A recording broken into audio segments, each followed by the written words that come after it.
Anger is only A word shorter than danger, अर्थात क्रोध खतरे की निशानी है। क्रोध करने वाला की ज़्यादातर गलती निकलती है, क्रोध ही गलती पर होता है। अगर डी अक्षर को हटा दिया जाए तो देखिए दोनों बिल्कुल समान हो जाएंगे स्पेलिंग में, अर्थात a word shorter than danger. जो एंगर है, गुस्सा करने वाला आदमी खतरे में है। If you are following the crowd it means you are a part of the crowd. अगर आप भीड़ के पीछे चल रहे हैं, बगैर सोचे समझे चल रहे हैं, आपकी समझ कहीं घास चरने गई है और आप बगैर सोचे समझे भीड़ के पीछे चल रहे हैं और समझ रहे हैं कि आप भीड़ से अलग हैं, no, you are part of the crowd. आप भीड़ का ही एक हिस्सा मात्र हैं। तो आज हम ये पढ़ाएंगे use of despite, use of in spite of.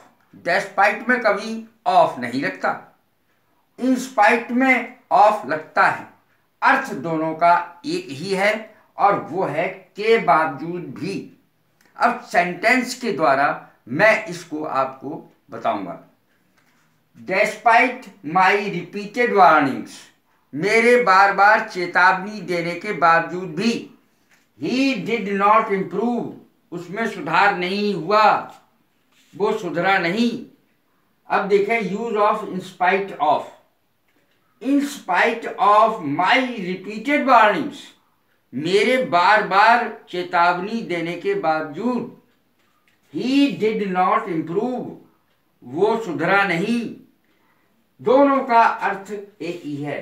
Despite के आगे ऑफ नहीं लगता, इंस्पाइट के आगे ऑफ लगता है। यूज ऑफ डेजिस्ट फ्रॉम, किसी चीज से बाज आना, कि भाई इस चीज से बाज आ जाओ ना तो सजा मिलेगी, शैतानी से बाज आ जाओ नहीं तो सजा मिलेगी, इस प्रकार का। सेंटेंस देखिए डेजिस्ट फ्रॉम का। He should desist from coming late to college, उसे कॉलेज में देर से आने से बाज आना चाहिए, अर्थात उसको समय से आना चाहिए। He should desist from coming late to college, उसे कॉलेज समय से आना चाहिए, अर्थात। यूज ऑफ प्रीफर, प्रीफर का अर्थ होता है अधिक पसंद करना, और प्रीफर के साथ कभी भी THAN देन का प्रयोग नहीं होता है, हमेशा टू का प्रयोग होता है, TO2। देन माने होता है अपेक्षाकृत, तो और चीजों में अपेक्षाकृत के लिए और शब्दों के साथ देन का प्रयोग होता है, लेकिन प्रीफर के साथ कभी नहीं होता। प्रीफर के साथ होता है टू का प्रयोग। सेंटेंस देखें, I prefer milk to tea, मैं चाय की अपेक्षा दूध अधिक पसंद करता हूं। I prefer milk to tea, तो इसमें देखिए टू डैन का प्रयोग नहीं हुआ, टू का प्रयोग हुआ, ये विशेष बात देखने की है। और इसका अर्थ होता है प्रेफर का मतलब अधिक पसंद करना।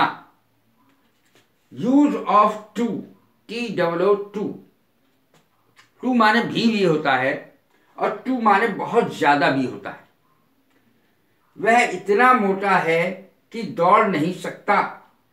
ही इज टू फैट, वह इतना मोटा है यानी आवश्यकता से अधिक मोटा है। He is too fat to run, वह इतना मोटा है कि दौड़ नहीं सकता। दूसरा इसका सेंटेंस बनेगा बिना टू लगाए, वो सेंटेंस इसका सेम अर्थ वाला सो दैट लगा करके बनेगा।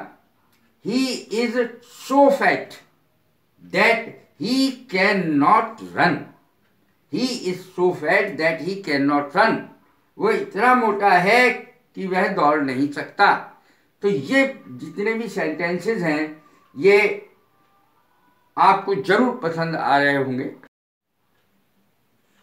Use of got to, got to वाक्य में बाध्यता को दर्शाता है, मजबूरी को दर्शाता है। वैसे तो मजबूरी को और भी दर्शाते हैं, has to, have to, had to, will have to, लेकिन इसका प्रयोग उनसे अलग है। मुझे शहर छोड़ना है मजबूरी में, I have got to leave the city, मुझे मजबूरी शब्द छिपा हुआ है, मुझे शहर छोड़ना है। I have got to leave the city. इस तरीके से ये सेंटेंस बनेगा। यूज ऑफ विश, कामना करना, शुभ कामना करना। मैं आपकी सफलता की कामना करता हूं।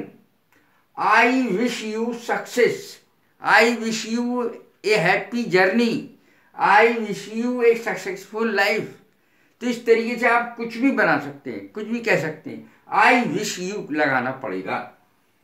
अब विशेष सेंटेंस इज एम आर का प्रयोग, ये इज एम आर का प्रयोग आज तक जो आपने सुना होगा वो ऐसे होगा, I am a boy, you are a girl, या ही इज ए मैन। बस साधारण रूप में सुना होगा, he is going, I am going, you are going, इस प्रकार से सुना होगा। लेकिन जब विशेष हिंदी होती है, जैसे होता है, होते हैं, होती है, विशेष हिंदी होती है। अब मैं सेंटेंस के माध्यम से आपको बताऊंगा कि किस प्रकार से इसका प्रयोग विशेष में होता है। नींबू खट्टा होता है, नींबू खट्टा होता है। द लेमन इज सोर, सोर माने खट्टा, SOUR, सोर माने खट्टा। द लेमन इज सोर, नींबू खट्टा होता है। पके अंगूर मीठे होते हैं। Ripe grapes are sweet, ripe grapes, grapes माने अंगूर, राइप माने पके हुए, राइप ग्रेप्स आर स्वीट। कुछ आदमी कंजूस होते हैं। Some people are miserly. जाड़े में पानी ठंडा होता है। Water is cold in winter.